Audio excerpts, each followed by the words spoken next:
अस्सलाम वालेकुम स्टूडेंट्स, आज हम बात करेंगे 7 चैप्टर का फोटोसिंथेसिस का टॉपिक है। ये आपका लेक्चर नंबर 6 होगा।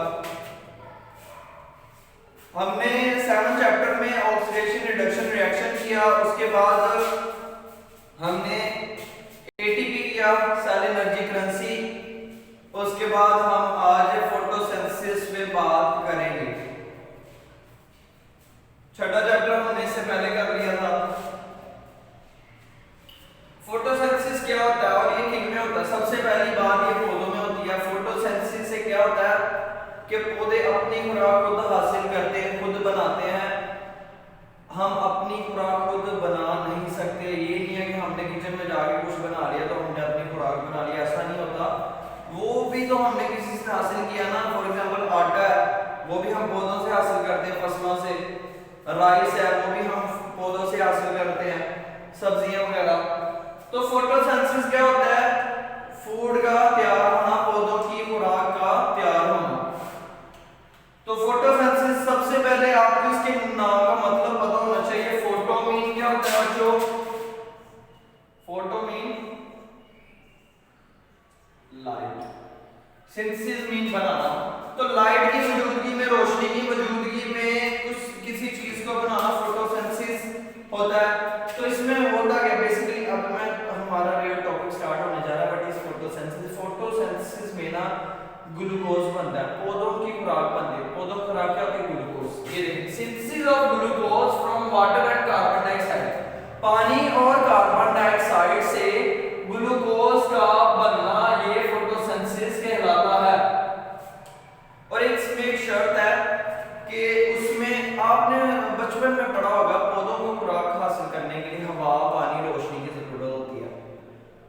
अभी यहां पर मैंने लिखा synthesis of glucose from water and carbon dioxide. पानी तो हो गया, कार्बन डाइऑक्साइड हवा से लेते हैं कार्बन डाइऑक्साइड, तो हवा पानी हो गया।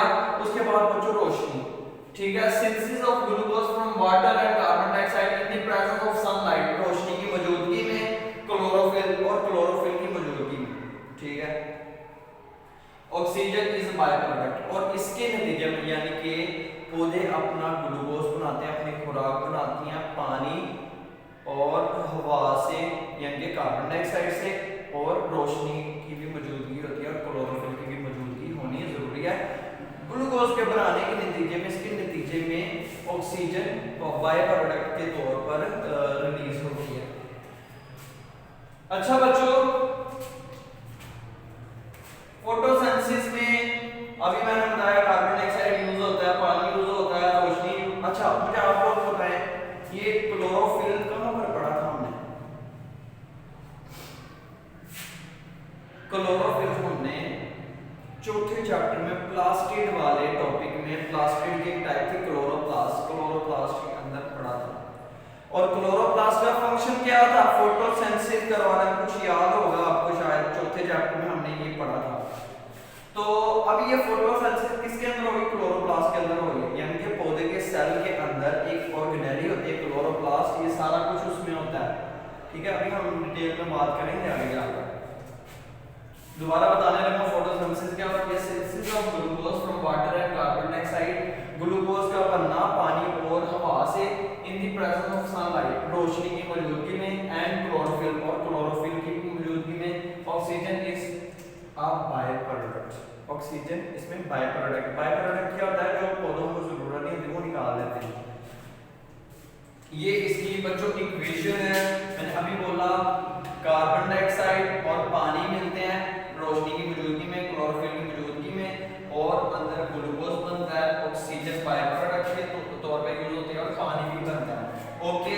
और ऑक्सीजन ये पौधे रिलीज कर देते हैं, जो हम हासिल करते हैं हवा से, ठीक है। अच्छा, आपको पता है जिंदगी का सबसे इंपॉर्टेंट बायोकेमिकल रिएक्शन फोटोसिंथेसिस है। कैसे? Very important biochemical reaction.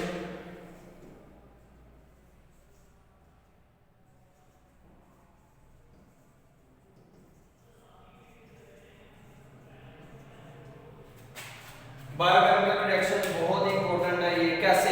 Life का बहुत इंपॉर्टेंट, ऑफ लाइफ भी लिख देते हैं।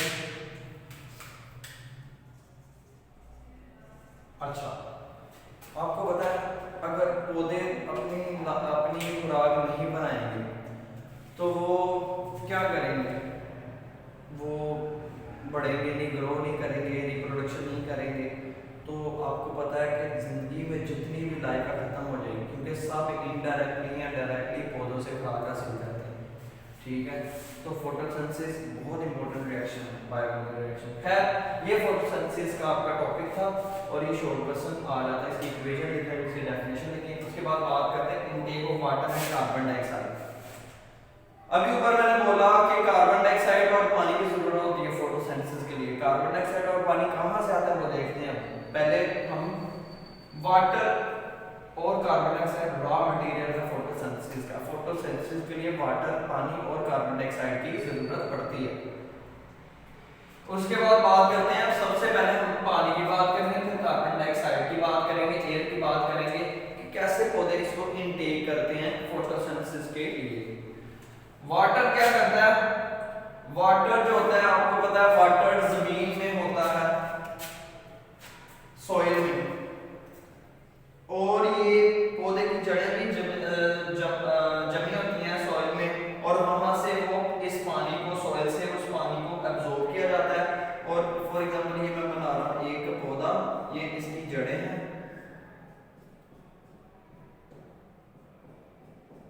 ठीक है, ये जमीन के अंदर ये पानी है, पानी यहाँ पर जड़ों में जाएगा और जड़ों से होता हुआ ये सेंटर में किसमें चला जाएगा? जाइलम में, पानी के अंदर चला जाएगा जाइलम में, ठीक है। अब जड़ों में अब्जॉर्ब हुआ, फिर जाइलम में जाएगा, जाइलम से बच्चों ये चला जाएगा पत्ते में, जहां पर फोटोसिंथेसिस हो रही होती है क्लोरोप्लास्ट के अंदर, ठीक है, पत्ते के सेल्स के अंदर, मेसोफिल सेल के अंदर, क्लोरोप्लास्ट के अंदर। उसके बाद एयर की बात करते हैं बच्चों, हवा की, कार्बन डाइऑक्साइड की। जो एयर होती है ना वो एंटर होती है थ्रू स्टोमेटा। ये मैं एक पत्ता बना रहा हूं, ये ठीक है, इसके अंदर ना कुछ पोर्स होते हैं, क्या होते हैं? छोटे छोटे पोर्स होते हैं, ये पोर्स को बोलते हैं, पोर्स होते हैं, सुराख होते हैं, जिनको स्टोमेटा बोलते हैं, ठीक है। इन स्टोमेटा के जरिए अंदर हवा चले जाएगी और अंदर ये देखें ना बच्चों, ये छोटे छोटे पोर्स हैं, इनके पास ये बड़े बड़े सेल्स भी पड़े हुए हैं। क्या पड़े हैं? सेल्स। अब ये सेल्स कौन से होंगे? Mesophyll cells. ये कौन से सेल्स हैं? Mesophyll cells. अब एक मेसोफिल सेल को बढ़ा करके अगर हम देखें इसको, ये मेसोफिल सेल मैंने बढ़ा करके दिखा दिया, ठीक है, ये मेसोफिल सेल है ये भी, ठीक है। अब इसके अंदर एक ऑर्गेनेली होती है जिसको बोलते हैं क्लोरोप्लास्ट। क्या थी?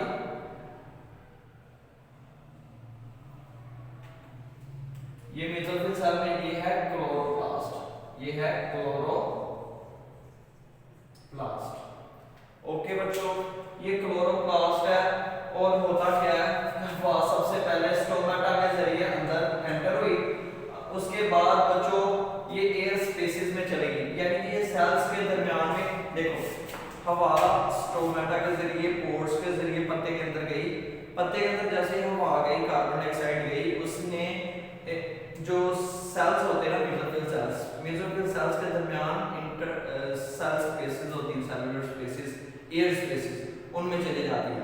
अब एयर स्पेसेस से सेल के अंदर जाएगी हवा, एयर स्पेसेस से सेल डिफ्यूज करके सेल के अंदर जाती है और सेल के अंदर से क्लोरोप्लास्ट में चले जाती है। देखिए एंटर होती है स्टोमेटा के जरिए, फिर एयर स्पेसेस पे पहुंचती है, फिर वहां से मेसोफिल सेल्स के अंदर ना, मेसोफिल सेल के इर्द गिर्द, ये मैंने मेसोफिल सेल बनाया, ये इसके इर्द गिर्द एक पानी की वाटर फिल्म होती है। क्या होती है? वाटर फिल्म होती है। अब ये हवा जो होती है ना, कार्बन डाइऑक्साइड हवा, वो इधर आके ऐसे इसमें डिसॉल्व हो जाती है, पानी के सेल के इर्द गिर्द पानी की फिल्म होती है उसमें, फिर वहां से वो डिफ्यूज करके सेल के अंदर चले जाती है और क्लोरोप्लास्ट में जाकर फोटोसिंथेसिस में हेल्प करती है। अभी पानी भी चला गया सेल के अंदर और हवा भी चलेगी, वो कैसे गया आपने तो देख लिया, intake of water and carbon dioxide, और वाटर और कार्बन डाइऑक्साइड से ही मिलकर फोटोसिंथेसिस होती है। उसके बाद बात करते हैं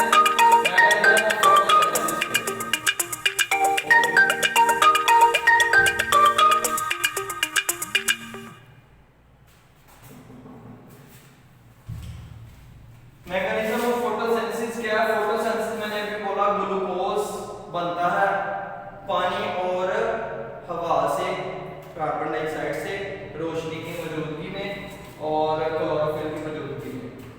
अभी हमने इसका मैकेनिज्म बताना कि ये कैसे बनता है। पहली बात तो ये फोटोसिंथेसिस की दो फेजेस होती है। कितनी फेजेस होती हैं बच्चों? दो फेजेस होती हैं फोटोसिंथेसिस की। एक है लाइट रिएक्शन, दूसरा है डार्क रिएक्शन।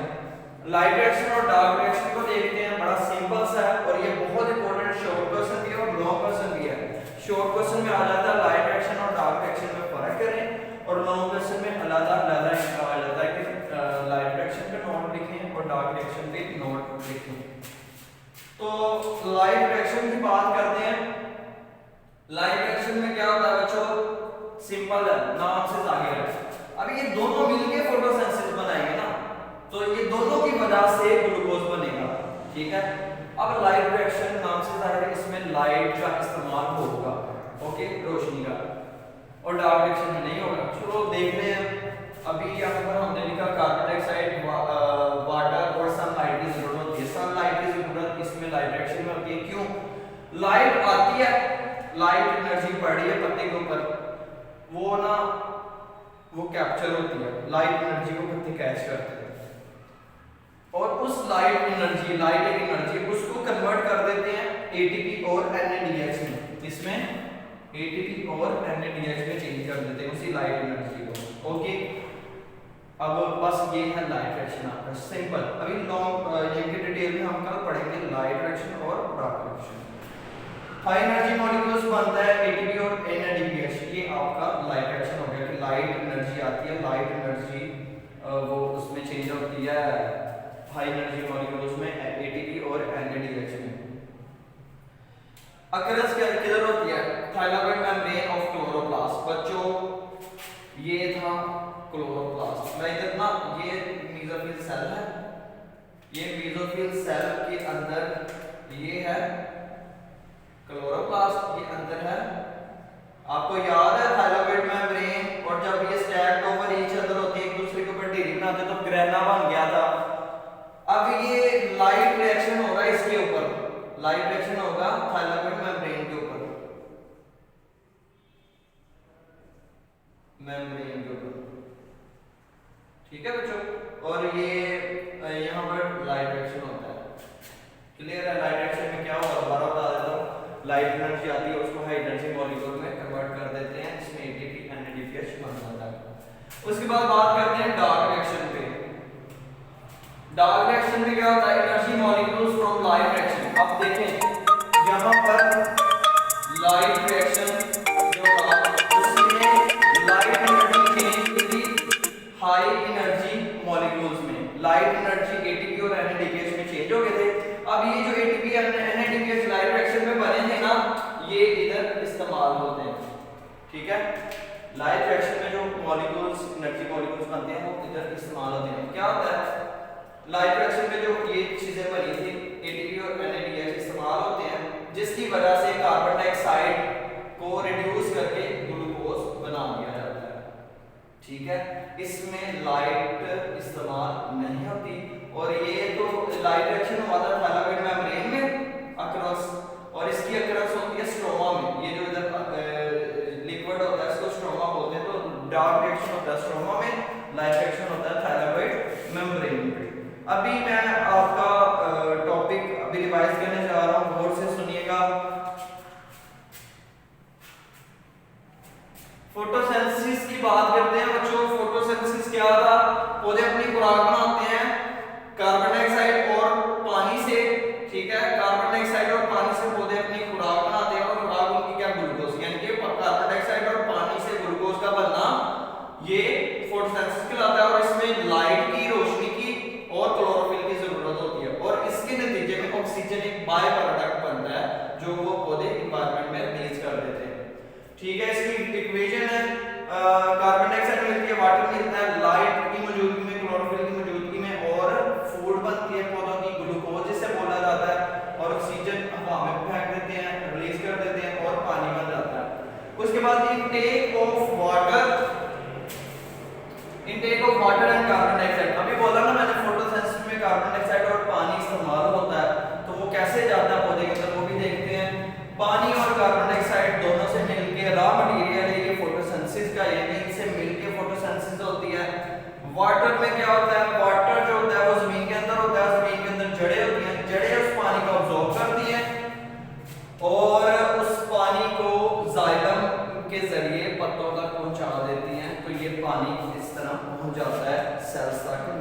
सेल्स जो कि पत्तों में पाए जाते हैं। तो हवा कैसे जाती है? हवा कैसे जाती है? हवा स्टोमेटा के जरिए एंटर होती है और एयर स्पेसेस में चले, ये देखिए स्टोमेटा के जरिए हवा एंटर हुई, एयर स्पेसेस में चली। एयर स्पेसेस क्या, सेल्स के दरमियान में जो जगह होती है, फिर सेल के इर्द गिर्द एक पानी की तह होती है, फिल्म होती है, उसमें वो हवा चले जाती है, फिर उस फिल्म से सेल के अंदर वो कार्बन डाइऑक्साइड चले जाती है। तो पानी भी चला गया, कार्बन डाइऑक्साइड भी चली गई। उसके बाद बात करते हैं mechanism of photosynthesis. Mechanism of photosynthesis यानी कि फोटोसिंथेसिस का मैकेनिज्म है। इसमें दो फेजेस होती हैं फोटोसिंथेसिस की, एक है लाइट रिएक्शन, दूसरा है डार्क रिएक्शन। ठीक है, लाइट रिएक्शन क्या होता है और डार्क रिएक्शन क्या होता है वो बात करते हैं। लाइट रिएक्शन लाइट में होता है, ठीक है, और इसमें लाइट एनर्जी होती है, सोलर एनर्जी जो सूरज से आ रही होती है उसको कैप्चर किया जाता है और इस एनर्जी को तब्दील कर दिया जाता है एटीपी और एनएडीपीएच हाई एनर्जी मॉलिक्यूल्स में तब्दील कर दिया जाता है और इसमें लाइट यूज हो रही है। और ये होता किस जगह पर? क्लोरोप्लास्ट में फोटोसिंथेसिस होती है ना, तो क्लोरोप्लास्ट की किस जगह पर लाइट रिएक्शन होता है? थाइलाकोइड मेम्ब्रेन के ऊपर। ठीक है, उसके बाद हमने बात करनी है डार्क रिएक्शन की। डार्क रिएक्शन में क्या होता है? Energy molecules from light reaction, जो इधर एनर्जी मॉलिक्यूल बने थे ना एटीपी एनएडीपीएच, ये डार्क रिएक्शन में इस्तेमाल होंगे। जब ये डार्क रिएक्शन में इस्तेमाल होंगे तो कार्बन डाइऑक्साइड को रिड्यूस कर दिया जाएगा ग्लूकोज में। कार्बन डाइऑक्साइड को रिड्यूस कर दिया जाता है ग्लूकोज में और लाइट इस्तेमाल इसमें नहीं होती और इसकी अकरंस होती है स्ट्रोमा में। स्ट्रोमा लिक्विड जो होता है इसके अंदर, क्लोरोप्लास्ट के अंदर जो लिक्विड था उसको स्ट्रोमा। तो ये एमसीक्यू पे आ जाता है कि डार्क रिएक्शन स्ट्रोमा में होता है और लाइट रिएक्शन थाइलाकोइड मेम्ब्रेन के ऊपर होता है। तो ये था आज आपका टॉपिक। इसे बड़े अच्छे तरीके से कल हम आगे लाइट रिएक्शन को ही और डार्क रिएक्शन को अच्छे से डिटेल में पढ़ेंगे कि ये मॉलिक्यूल्स एटीपी और एनएडीपीएच कैसे बनते हैं और इधर कार्बन डाइऑक्साइड